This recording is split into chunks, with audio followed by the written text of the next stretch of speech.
Good morning, students. Welcome to online classes, St. Angel Public School, Bagpat, Standard 9th, Subject SST, Unit Civics.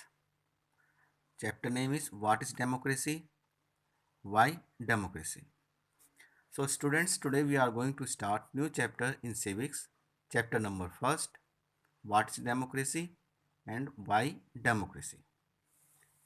Democracy क्या है और democracy क्यों हमें चाहिए? Democracy का मतलब लोकतंत्र से होता है, एक फॉर्म ऑफ गवर्नमेंट जो लोगों द्वारा चुनी जाती है। देखते हैं चैप्टर में क्या क्या दिया हुआ है। We know that democracy is a type of government which is of the people, by the people and for the people. तो यहाँ पर डेमोक्रेसी के बारे में दिया हुआ है कि डेमोक्रेसी एक इस तरह की सरकार होती है जो लोगों के द्वारा और लोगों के लिए होती है। In this chapter, we are going to study major features of a democratic type of government. तो इस चैप्टर के अंदर हम एक लोकतांत्रिक सरकार की जो विशेषताएं हैं उसके बारे में स्टडी करेंगे। And what makes it better than other forms of government, और ऐसी क्या फीचर हैं डेमोक्रेटिक गवर्नमेंट में जो इस गवर्नमेंट को बाकी दूसरी गवर्नमेंट से बेहतर बनाती हैं। Democracy is a form of government in which the rulers are elected by the people. तो डेमोक्रेसी एक इस तरह की सरकार है जहां पर शासक लोगों द्वारा चुने जाते हैं। Now this simple definition can be used by us to separate democracy from other forms of government. तो यहाँ पर हमारे पास एक सिंपल परिभाषा है डेमोक्रेसी की, जो डेमोक्रेसी को दूसरी फॉर्म ऑफ गवर्नमेंट से अलग करती है। The military ruler of Pakistan and Myanmar are not elected by the people. अगर हम पाकिस्तान और म्यांमार की बात करें तो यहाँ पर जो रूलर्स हैं वो लोगों द्वारा नहीं चुने जाते। The king of Kuwait and Saudi Arabia are also not chosen by the people.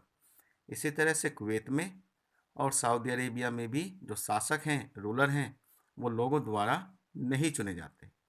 So that means all this are non democratic countries. तो इसका मतलब हुआ कि ये सभी देश गैर लोकतांत्रिक देशों में आते हैं, यानी कि ये डेमोक्रेटिक कंट्रीज नहीं हैं। The simple definition of democracy given above is not educate.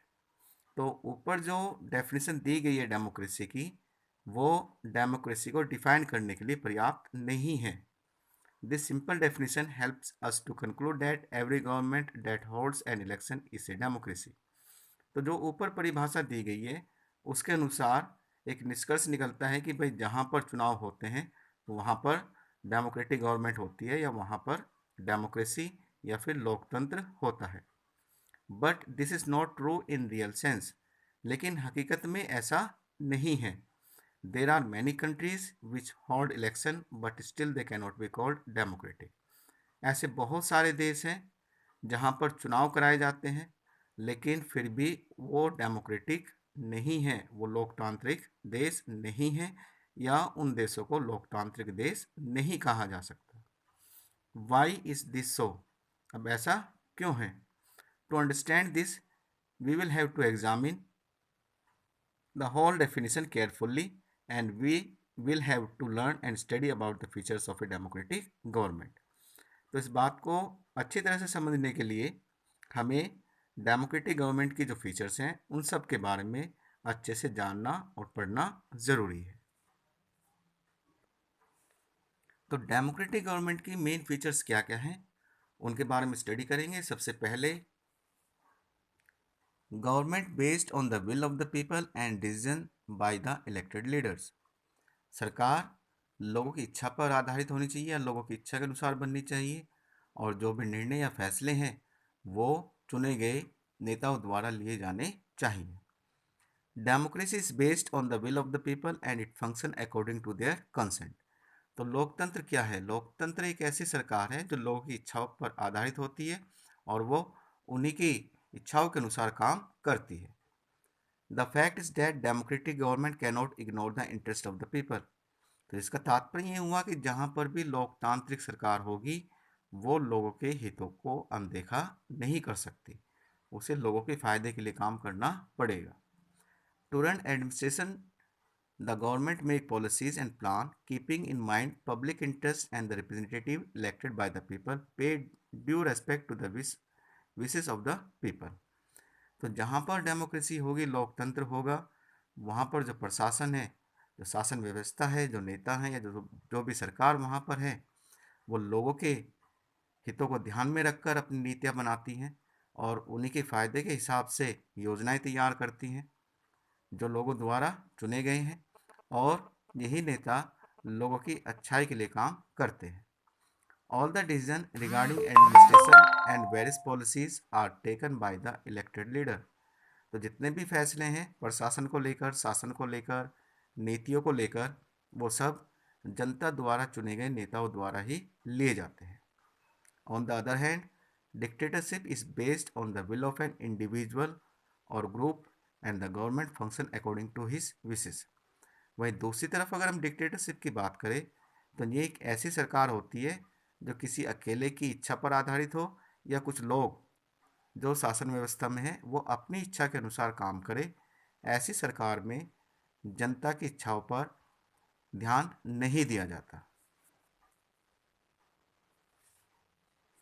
हमारे पास एक न्यू वर्ड बॉक्स यहाँ पे दिया हुआ जिसमें डेमोक्रेसी और डिक्टेटरशिप के बारे में डेफिनेशन दी गई है। तो देखते हैं डेमोक्रेसी की क्या डेफिनेशन यहाँ पे दी है।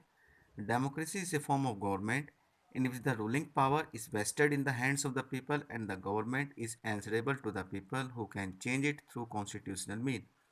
तो डेमोक्रेसी एक ऐसी शासन व्यवस्था है जहाँ पर पावर लोगों के हाथों में रहती है और जो सरकार चुनी जाती है वो जनता के प्रति जवाबदेह होती है। इतना ही नहीं, जनता के पास ये अधिकार भी होता है कि वो इस सरकार को संवैधानिक तरीकों से बदल सकती है। Dictatorship, in it all the powers are in the hands of a single individual or a small group of individuals and the dictator is not answerable to anybody। वहीं दूसरी तरफ डिक्टेटरशिप की बात करें, तानाशाह की बात करें, तो ये एक ऐसी सरकार है जहाँ पर सारी पावर या तो किसी एक व्यक्ति के या कुछ लोगों के हाथों में रहती है और ये किसी को जवाबदेह नहीं होते, वो अपनी इच्छा से रूल करते हैं, अपनी मर्जी के हिसाब से शासन करते हैं।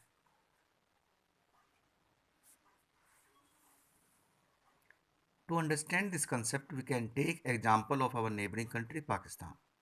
और इस कंसेप्ट को और बेहतर तरीके से समझने के लिए हम अपने एक पड़ोसी देश पाकिस्तान की एग्जाम्पल ले सकते हैं। इन पाकिस्तान, जनरल परवेज मुशर्रफ लेड ए मिलिट्री कॉप अगेंस्ट ए डेमोक्रेटिकली इलेक्टेड गवर्नमेंट। पाकिस्तान में जनरल परवेज मुशर्रफ ने सेना की मदद से वहाँ पर जो शासन व्यवस्था थी, डेमोक्रेटिकली इलेक्टेड गवर्नमेंट, लोगों द्वारा जो चुनी गई सरकार थी, उसका तख्ता पलट किया, उसको गिराया। After coming to power he amended the constitution according to his wishes.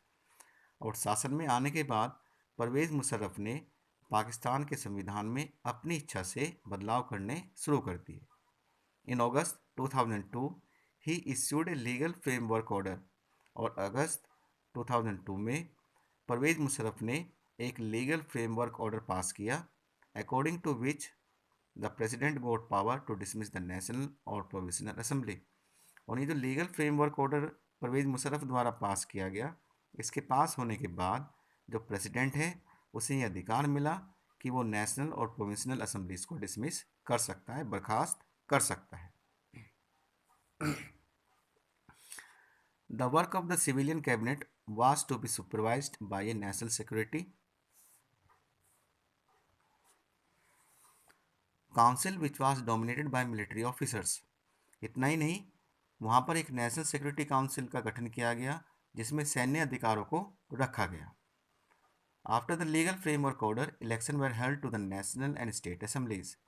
और इस लीगल फ्रेमवर्क ऑर्डर के पास होने के बाद पाकिस्तान में चुनाव कराए गए।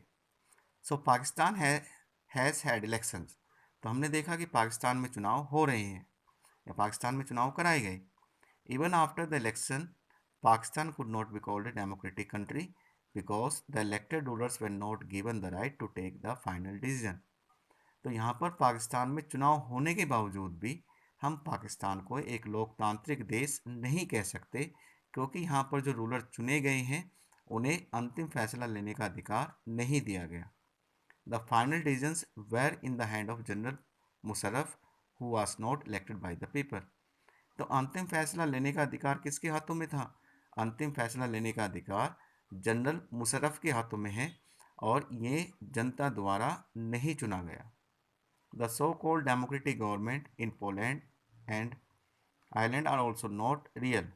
इसी तरह से पोलैंड में और आयरलैंड में भी जो सरकारें हैं वो डेमोक्रेटिक गवर्नमेंट्स नहीं कहलाई जा सकती, क्योंकि यहाँ पर भी जो फैसला लेने की पावर्स हैं वो कुछ दूसरे देशों के हाथों में है, जैसे USSR in case of Poland.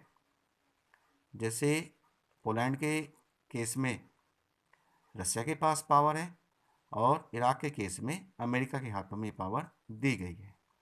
So this gives us the first feature of a democratic country, that is the final decision making power must be with those who are elected by the people. तो यहाँ पर हमें एक पहली feature मिली democratic government की, और वो ये है कि जहाँ पर डेमोक्रेटिक गवर्नमेंट होगी वहाँ पर अंतिम फैसला लेने का अधिकार जनता द्वारा चुने गए लोगों के हाथों में ही होना चाहिए। तो पहली फीचर में हमने स्टडी किया कि हम सिर्फ उसी देश को डेमोक्रेटिक कंट्री कहेंगे जहाँ पर चुनाव होंगे और चुनाव होने के बाद जिन लोगों को चुना जाएगा वही अंतिम फैसला लेंगे। फैसला लेने का पूर्ण अधिकार इन्हीं लोगों के हाथों में होना चाहिए।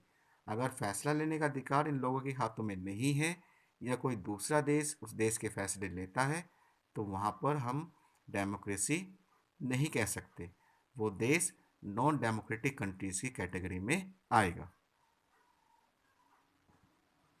Now we will discuss some important questions related to the explained topic. Question number first, what is democracy? Question number 2, what is dictatorship? Question number third, give them some example of non-democratic countries. Question number 4, give some example of democratic countries. Question number 5, when was a legal framework order was passed? We will discuss the chapter further in next online class. Till then, stay connected. Have a nice day. Thank you.